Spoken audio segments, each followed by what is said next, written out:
નમસ્કાર દર્શક મિત્રો, હું છું રૂપલ લુણીચિયા. સંપૂર્ણ ન્યૂઝમાં આપનું.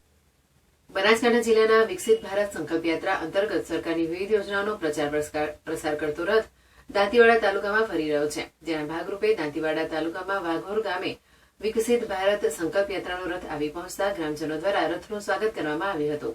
તેમજ લોકોને સરકારની વિવિધ 17 જેટલી યોજનાઓનો લાભ મેળવવા અંગે યોજનાકીય માહિતી પૂરી પાડવામાં આવી હતી.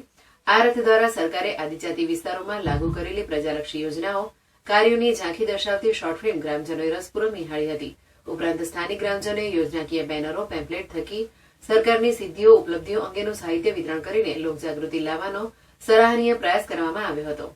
રથ દ્વારા ગામમાં કુલ 280 જેટલા લાભાર્થીઓને વિવિધ યોજનાઓથી લાભાન્વિત કરાયા હતા. જેમાં 12 લાભાર્થીઓના નવા આયુષ્યમાન કાર્ડ રજીસ્ટ્રેશન અને 12 લાભાર્થીઓને આયુષ્યમાન કાર્ડ વિતરણ કરાયા હતા. તેમજ પ્રધાનમંત્રી ઉજ્જવલા યોજનાના એક લાભાર્થીને નવા કનેક્શન અપાયા હતા. આ ઉપરાંત ટીબી સ્ક્રીનિંગ, 13 દર્દીઓને સ્ક્રીનિંગ ટેસ્ટ કરવામાં આવ્યા હતા.